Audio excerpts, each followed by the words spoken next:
Good morning, Mystic Travelers. It's me, Jazz, and welcome to the Alchemist's Mirror, where we reflect on the raw material of the day and refine it into gold.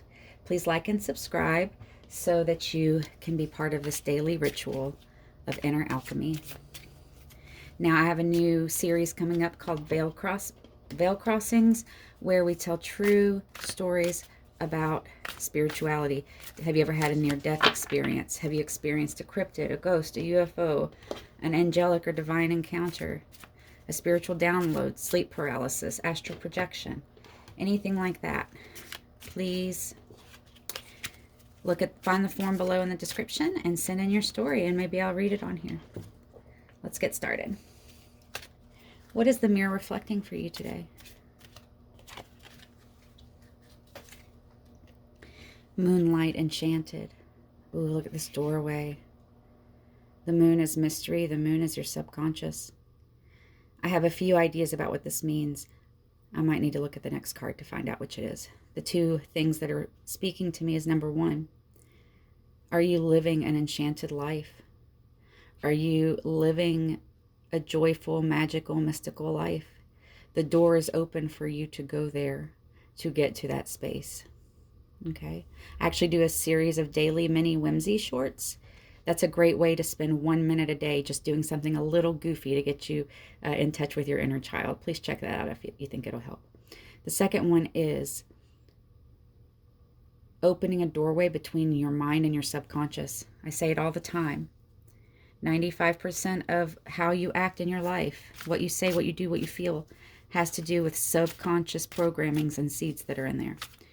You have to open a door between your, safely, preferably with a therapist, open a door between your consciousness and your subconsciousness to have any true control over the direction your life takes. What subtle essence is emerging from the shadow today? So what's your challenge today? Where is your anchor? Where are your roots? Have you been grounded? Your ship in the sky, that's your joy, that's your fun, right? This anchor, is it holding you down in this deserted, lonely, empty place inside? Don't you deserve more than that?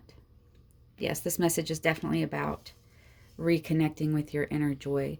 There's also random acts of kindness shorts on my page. So please check those out, because a lot of times by making other people happy, even just for 1 minute, you bring more joy to yourself as well. Okay. What is crystallizing into reality? So what we see here is that you need to move into a more enchanted, joyful life. Maybe things have gotten heavy lately like an anchor. Maybe you feel barren like a desert. Maybe this anchor is stopping your... I keep thinking of like the ship at the end of Peter Pan or whatever. We're like flying through the air. Is this anchor in barrenness stopping you from having that childlike whimsy and joy? In Taoism, there's this idea that like you need to move through the education so that you can get more childlike again, right? Where we get so serious. So like we're kind of ignorant when we're young, right? And so we have to get the education. But once we get the education, we have to learn what parts of it to let go so that we can have fun and be joyful again. What is crystallizing into your reality? Psychic development. Ooh, and this reconnects to the idea that the key to this is to reconnect to your subconscious so that you can let go of old patterns that are holding you back and making you feel heavy. You will feel so much lighter, even if you can work through 1% of that, right? And I think in time you'll find when you get good at it, you'll just start doing it naturally. If you're not sure where to start on that, once again, there are lots of great books, therapists, teachers, mystics, but always use discernment. Don't just let anybody tell you, oh, you need to buy this or you need to believe this. No, it is your job to work through and figure out what works for you and what you need to let go of. Don't let anyone tell you, because that's the way of people taking your power is making you think, oh, well, if I don't, I won't have to personally take responsibility if this goes wrong. At the end of the day, you are absolutely responsible for what work you do on your inner self. So what practical actions will help you refine this lead into gold today?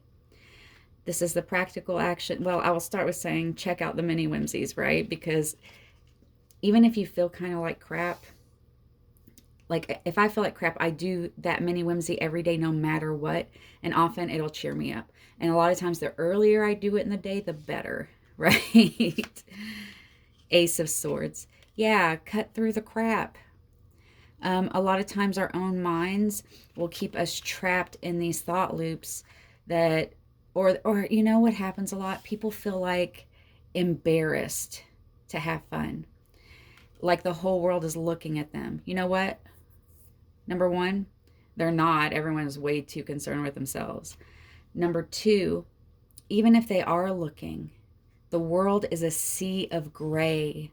Why not be that splash of color? Why not be the wild card? Right? If that's who you are inside, let out the crate, let out the freaky. You are you, and you deserve to shine in your authentic light.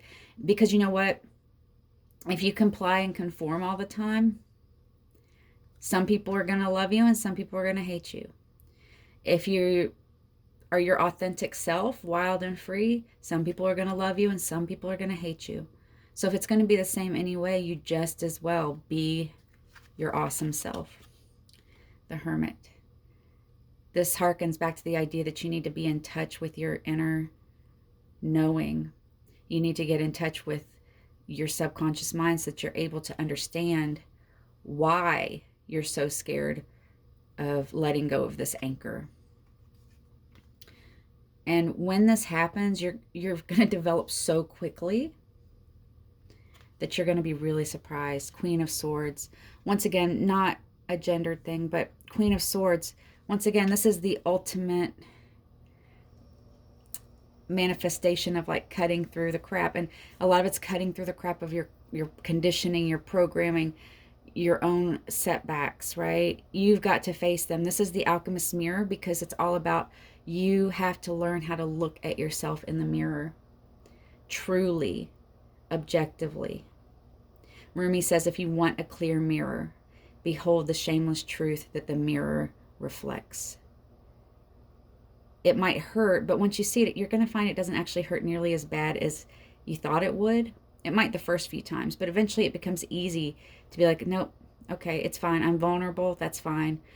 It's not the end of the world. I'm not, by looking at this, I'm less likely to get hurt than if I just ignore it.